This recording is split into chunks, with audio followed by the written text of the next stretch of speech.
Hello everyone, आज है 21 मार्च और आज इस वीडियो में हम बात करने जा रहे हैं सुज़लॉन एनर्जी के बारे में। 1% का फॉल यहाँ पर देखने को मिला है, जबकि बाजार अच्छे मूड में है। आज भी सेंसेक्स में अच्छी तेज़ी है। ओवरऑल अगर आप देखो तो ये हफ्ता बाजार के लिए बहुत अच्छा जा रहा था। सुज़लॉन अगर आप देखो तो यहाँ पर भी तेज़ी थी। अगर आप यहाँ पर देखोगे तो भाई साहब बेहतरीन रफ्तार पकड़ी इसने। 49 रुपीज़ से लगातार भागा ही ये शेयर। आज हल्का सा करेक्शन देखने को मिला है, बात करेंगे वीडियो में इसके बारे में। लेकिन उससे पहले अगर आपने अभी तक चैनल को सब्सक्राइब नहीं किया है तो प्लीज़ अभी इसे सब्सक्राइब कर लीजिए, क्योंकि आगे भी बहुत सारे वीडियोज़ हैं जो वो काफ़ी ज़्यादा हेल्प करेंगे। तो 57 रुपीज़ का शेयर है। एक महीने में 4.5% की तेज़ी आ चुकी है। पहले गिरावट आई थी 55 से 50 रुपये से भी नीचे गया था, बाद में बेहतरीन तेज़ी हमें यहाँ पर देखने को मिली। आज बाजार अच्छे मूड में ज़रूर है। सेंसेक्स में आज तेज़ी देखने को मिल रही है, लेकिन फिर भी सुज़लॉन के शेयर में तेज़ी नहीं है। उसकी एक वजह है कि कल एक रिपोर्ट आई थी जेएम फाइनेंशियल्स की, उसके चलते थोड़ा सा यहाँ पर निराशा हुई है इस कंपनी के शेयर्स में आज यहाँ पर। और वो रिपोर्ट क्या है कमेंट में ज़रूर बताइएगा। हालांकि उन्होंने टारगेट प्राइस कट डाउन करा है, उसको चलकर सब कुछ हुआ है और उसी के चलते आज देखने को यहाँ पर मिल रहा है। लेकिन फिर भी एक मेजर फॉल नहीं होने की वजह यह है कि भले ही टारगेट प्राइस कट डाउन करे हो, लेकिन अभी भी वो एक डिसेंट प्राइस का टारगेट उन्होंने दिया हुआ है। यहाँ पर पिछले एक महीने में देखो तो तेज़ी है, एक साल में देखो तब भी 55% का ग्रोथ अभी भी है।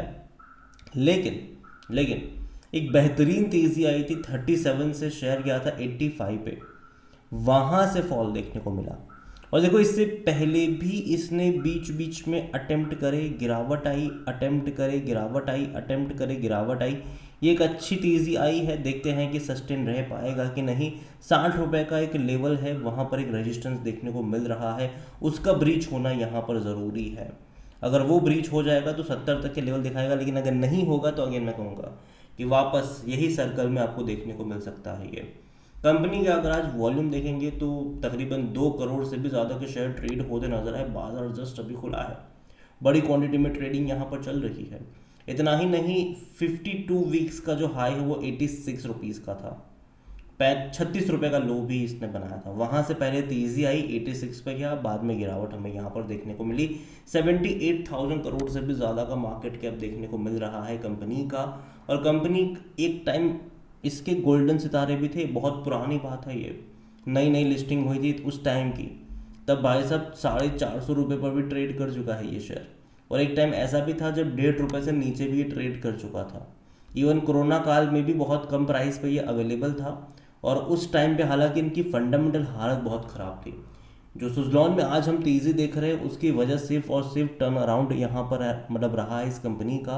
पहले कंपनी कर्ज में थी, डेट में थी, डूब रही थी, बर्बाद हो रही थी। बाद में टर्न अराउंड सिचुएशन आई, कंपनी ऑलमोस्ट डेट फ्री बनी, तब जाकर यहाँ पर एक अच्छे खासे प्राइस पे बैठते हुए हमने इसको देखा है। कंपनी का अगर आप वैल्यूएशन देखोगे तो जो पी रेशियो वो 69 का है, महंगा है ये। सेक्टर बी 41 का है। लेकिन देखो लोग आश्वस्त क्यों हैं, क्योंकि पिछले कुछ क्वार्टर में काफ़ी अच्छा परफॉर्म करा है इसने।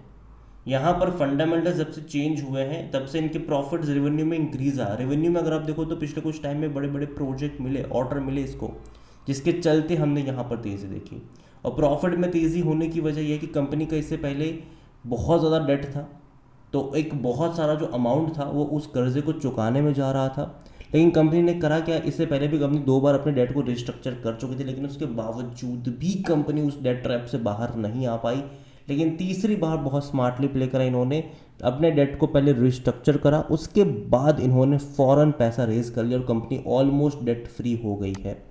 और यही वजह कि जो पैसा इनका पहला कर्जा चुकाने में जा रहा था, इंटरेस्ट में जा रहा था, आज वो बच रहा है, जिसके चलते प्रॉफिट्स में हमें वो इंक्रीज देखने को मिला है।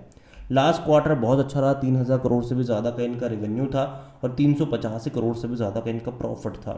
बीच का सितंबर क्वार्टर खराब रहा था, गिरावट तब हमें देखने को मिली भी थी, क्योंकि देखो लगातार इनके प्रॉफिट्स ग्रोइंग थे, लेकिन लास्ट क्वार्टर में प्रॉफिट में एकदम से गिरावट आई, जो कि अच्छा साइन नहीं माना गया।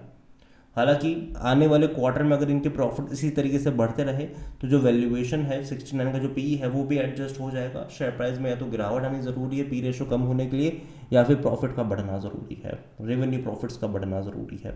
और जहाँ तक शेयर होल्डिंग के बारे में अगर हम बात करें, प्रमोटर की जो होल्डिंग है वो 13.25% की है, काफ़ी कम क्वांटिटी है। अगेन प्रमोटर की क्वांटिटी पिछले कुछ टाइम से उतनी ही रही है।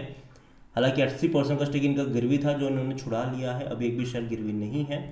4.44% म्यूचुअल फंड के पास है, 4.87% डोमेस्टिक इंस्टीट्यूशन के पास है, 22.88% एफआईएस यहाँ पर लेकर बैठे हुए हैं। रिटेल के पास देखो तो 24.49% का स्टेक देखने को मिल रहा है, और जो अदर पार्टीज है वो 30% का स्टेक ऑलमोस्ट लेकर बैठी है। तो डिसेंट शेयर होल्डिंग पैटर्न मैं कहूँगा, क्योंकि पिछले कुछ टाइम में ग्रोइंग अगर आप देखोगे तो इंस्टीट्यूशन की हिस्सेदारी यहाँ पर बढ़ी है। हालांकि लास्ट दिसंबर क्वार्टर में थोड़ी सी बिकवाली एफआईएस ने यहाँ पर ज़रूर करी थी, लेकिन उम्मीद करते हैं कि भाई साहब चीज़ें बेहतर हो इनके लिए लॉन्ग टर्म के लिहाज से। तो देखिए सुज़लॉन ओवरऑल अगर मैं देखूँ तो कंपनी डेफिनेटली एक टाइम पे बहुत ही ख़राब कंपनी हुआ करती थी। अब ग्राफ देखो 2020-2021 के टाइम का, पता चलेगा कि वह कितना ख़राब परफॉर्मिंग था इसका। अगर तेज़ी आती भी थी तो वापस गिरावट आ जाती है, फिर तेज़ी फिर गिरावट। लेकिन मेन चीज़ टर्न अराउंड सिचुएशन हुई 2023 से, जब इन्होंने अपने डेट को रिस्ट्रक्चर करा, पैसा रेज करा, ऑलमोस्ट डेट फ्री हुई। और 2023 और 2024 में कई सारी खबरें आई इस कंपनी के बारे में कि यहाँ से ऑर्डर मिल गया, वहाँ से ऑर्डर मिल गया, इतना ऑर्डर मिल गया, उतना ऑर्डर मिल गया, और इन खबरों ने भी अपना काम किया, शेयर लगातार दौड़ा। बाद में एक मेजर करेक्शन भी हमने देखा, यहाँ पर बहुत बड़ा करेक्शन देखा हमने। उम्मीद करते कि यहाँ से एक स्टेबिलिटी देखने को मिल जाए, वो तो आने वाला वक्त ही बताया कि वह स्टेबल ये होगा कि नहीं। ओवरऑल देखो मैं मानता हूँ कि जो रिन्यूएबल एनर्जी का सेक्टर है वो डेफिनेटली काफ़ी बेहतरीन होने वाला है फ्यूचर में। और जहाँ तक बात आती है पावर सेक्टर की, तो हर एक कंपनियाँ अपनी कैपेसिटी को बढ़ा रही है, हर एक कंपनियाँ, और सोलार में भी बढ़ा रही है, विंड में भी बढ़ा रही है, हाइड्रो में तो है ही। लेकिन जहाँ तक विंड की बात आती है, इंडिया में कुछ गिने चुने प्लेयर हैं जिनमें से एक सुज़लॉन भी है, तो ऑर्डर इनको मिलते हैं, ये एक अच्छी बात है। इसके अलावा बीच में हमने मर्जर की भी बातचीत सुनी थी। अगेन मर्जर इनकी जो खुद की एक सब्सिडरी कंपनी थी उसी को इनके साथ मिलाने का काम होने वाला था। वो जो सब्सिडरी कंपनी थी वो करती क्या थी, वो भाई साहब जो भी टरबाइन वगैरह ये जो बनाती है विंड टरबाइन वगैरह, उसका मेंटेनेंस और सर्विसिंग का काम उनका था, ठीक है। तो वही होगा कि अगर वो सब्सिडी इनके साथ मर्ज हो जाती है तो अगेन ये बहुत अच्छी बात होगी, और कहीं ना कहीं उसके चलते भी थोड़ा बहुत पुश मिला ज़रूर है शेयर प्राइस में तेज़ी का। अगेन मैं कहूँगा कि यहाँ पर जो लेवल है 60 रुपये का वो इंपॉर्टेंट है, उसका ब्रीच होना ज़रूरी है। वो होगा तो अच्छा होगा, नहीं होगा तो अगेन देखना रहेगा कि चीज़ें कैसे पैन आउट होती है। ओवरऑल देखो मैं इतना ही कहूँगा कि है तो होल्ड करो। फ्रेश बैंक की जहाँ तक बात है, मैं कहूँगा कि 60 रुपये का लेवल है, या तो ब्रीच होने दो, या तो फिर यहाँ पर 50 रुपये के नीचे का लेवल, यहाँ पर मुझे थोड़ा सा 45-50 रुपये का लेवल थोड़ा सा कंफर्ट देता है। मैंने पहले भी कहा था, वहाँ पर एक्चुअली गया भी था, और अगेन वहाँ से ही तेज़ी हमें देखने को मिली भी है। अगेन ये मेरा पर्सनल ओपिनियन है, कोई भी इन्वेस्टमेंट एडवाइस नहीं। वीडियो को यहीं पे एंड करता हूँ। पसंद आया हो तो लाइक करो, शेयर करो। चैनल अगर पहली बार तो प्लीज़ सब्सक्राइब करें। और सुज़लॉन एनर्जी के बारे में आप क्या सोचते हैं वो भी आप मुझे कमेंट में लिख के बता सकते हैं। Thank you.